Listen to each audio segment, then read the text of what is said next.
Hey folks, this is Matt Miller from Ditch That Textbook, and I'm here with Matt Johnson and Jed Derryberry, and we are in Dallas, Texas right now, and we're getting ready to go do some pretty cool professional development at a zoo, and there will be more information on that, I'm sure, but we thought, since the three of us were together, that we wanted to talk about the idea that opportunities are everywhere for creating cool lessons. And so what we want to do is, in our time where we're kind of like wandering around Dallas, playing our bottle. See, I'm trying to start a lesson right now. Yeah, okay, all right, so that may be one here in a little bit, but yes. Well, the bottle too, they don't recycle it here. Okay. So now I'm thinking of all the different things I can do with this glass bottle. There you go. How can I reuse it? And that is exactly the kind of stuff we want to do, is we're going to wander around and just kind of let our minds go and see what kind of cool activities we can come up with just with things that we encounter. Jed did a presentation like this at my conference back in September called Taking a Walk ARTside. And it was like artsy things that you could come up with just with things that we saw in nature. So now this is going to be like the city version of that. So we're going to see how many different ideas we can come up with for all of you just in one day. So, you guys ready to do this? I'm ready. Let's do it. All right, here we go. Okay, so one idea that has already come to me just as we were walking out of the restaurant is this. I'm seeing this little chalkboard out here, and you see these with restaurants all over the place. And what is the restaurant doing with these chalkboards? It's trying to grab people's attention as they walk by. So what if you use this as a hook for kids either coming into class or even the ones that you don't even have in your classroom? What could you write onto one of these to kind of grab kids' attention, or maybe give them kind of like a cool, interesting fact of the day? So whether you've got a chalkboard or even if you just use kind of like a, I don't know, a piece of poster board or something, that could be a pretty cool thing. Hey, come up here.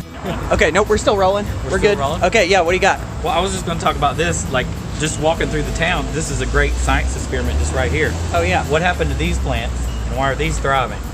What's going on here? Yeah. Is it because they're planted poorly and above the ground? Does this side not have enough nutrients? What's going on? That one's like not even in the ground this hardly. one's not either over here. Yeah, who planted these? It's true. So I want kids to come and go into this store and say, hey, let's redo this. There you go. That'll be fun. It's like a community outreach thing too, right? That's cool. All right, so I'm walking by and I'm starting to see all of these stickers on this metal box thingy right here. And I'm thinking, you know, stickers take a little bit of money to get printed, but everybody seems to love stickers. And what if we use stickers as kind of like a badge opportunity? And you could even do these out of like Avery labels or something, you know, print them off of your computer. And what if we had a variety of different kinds of badges that kids could earn? Because, I mean, kids will do just about anything for a sticker. And I'm looking at some of these. There's one with somebody's Snapchat on it. Ooh. Yeah, right? And That's so, and even giving kids the opportunity to design them instead of just ourselves, you know, could be pretty cool. All right, so we're walking along here. Yeah, I'm videoing up here. We're good. Yeah. Okay, so I'm walking along here and I see this mural on the side of the wall here in this place in Dallas that we are. And I'm thinking of all of the blank walls that are out there in schools, and how if we could give kids the opportunity to do some stuff, even if it isn't like perfect or polished or anything, you can always paint over it, but you know, giving kids the chance to come up with a design and have it meet some of the content that we're covering or something, and then or something to do with the school, and then come up with a design and then actually execute it, because we've got lots of, if you think of the side of this building as a canvas, I mean, we've got a lot of those all around schools. Oh. One of my favorite lessons that I ever did with students and with teachers is to read them the book Not a Box. Forgive me for not knowing the author. I don't always know the author, but it's called Not a Box. It's a children's book. And it is basically a dialogue between adults and a kid. The adult keeps saying, what are you doing with that box? And the kid says, it's not a box. It's a robot. Or then it's not a box. It's the bottom of a hot air balloon. Nice. Or it's a ship. And he makes it all these different things, and the book is so powerful because it talks about all the ways to use your imagination with a box. You know, and I love this because so many teachers around the country say, oh, well, we don't have this material or that material. Everybody's got one of these laying around, and it can become whatever you want it to be. So grab the book Not a Box and get a box and make it not a box. A lot of times in my classroom we would use recyclable materials to do different things, and I just stumbled across this. I thought it'd be a great way to show kids that recyclable materials are really used in everyday life. This is just a bunch of scrap metal. I'm sure that it was in a junkyard somewhere, but they made a piece of art out of it, and I love it. It's really good. So what I would do is then maybe challenge kids to remake this very same object with whatever trash they had laying around the house. Of course, they'd need to wash it first. Yeah. You know, we don't want any germs. The flu's bad enough right now. Right. But there you go.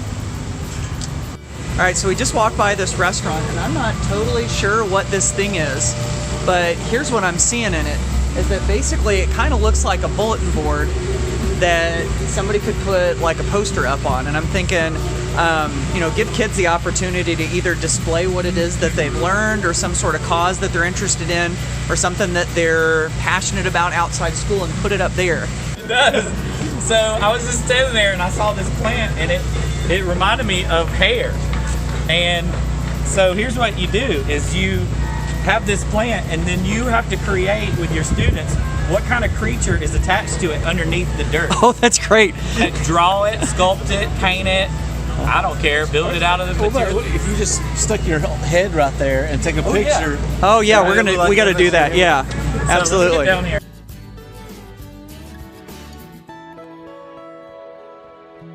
All right, you see we're here at the Bishop Arts District. So the sign has been, of course, been updated and kept pretty new looking. But if you look to the right up here at the top, you see where there was a sign. And so if we're looking at storytelling or students creating their own story, we're going to do it in a time lapse. Here's the now, but what was here then? What was the story here? What was the message that was here? And you can kind of take what's been, you know, what you see. There's blue and maybe some white, maybe some different colors. And so what's the story that's there? What was here at that time? Was this a different name besides Bishop Arts District? Yeah. And so students can create. Yeah. And so there's other things here. You know, what does it there for?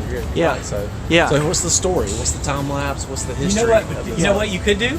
So there's 1, 2, 3, 4, 5, 6 frames in there.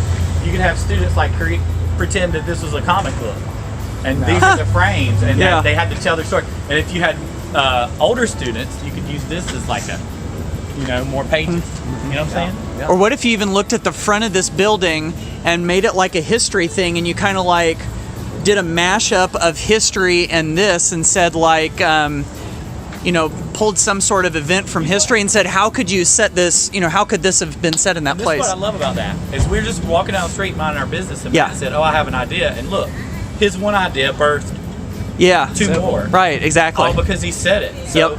that's so powerful to teachers in the building. If you have an idea, talk about it. Even if you think it's silly, because it could lead to another idea. Just another giving your idea. kids opportunities to talk about it. Just Right. because the teachers a lot of times think that they're the only ones that have the creative ability. That Yep. There's so much that happens in the classroom just when kids are given the Love it. opportunity. Yep, absolutely. Let's keep walking. Okay, so we just stepped inside of this shop, and I'm looking at some of these t-shirts that they've got. Jed's hiding one of them that we don't need to display, but I'm thinking how easy it is to create a t-shirt, whether you have them professionally printed or not. Something that has some sort of a message that maybe the kids came up with, or maybe something that has to do with your content, and if you make it or if the students make it or something. Yes, that's a picture of a duck over my shoulder. Anyway, the creation of t-shirts is where my mind was going on this one. Okay, we were just walking by this store. I totally missed it, but Matt caught this. So this, if you can see, it's kind of hard with the reflection, is a TV.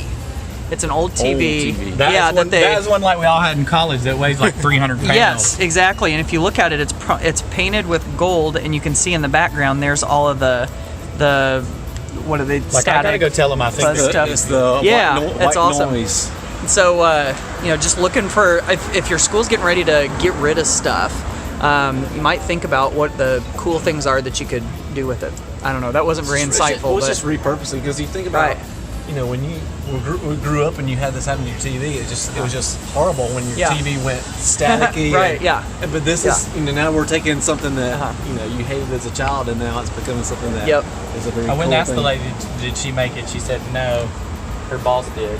That's pretty cool. It is. Yep. We wandered into this art gallery, and there's lots of cool stuff in here. But this caught my eye because one of the skills, even in kindergarten, you teach them how to lace and how to thread with, you know, like for your shoes. So you could tie a piece of yarn to a needle or a piece of thread and just let kids just go to town on a piece of fabric like this and see what they could create.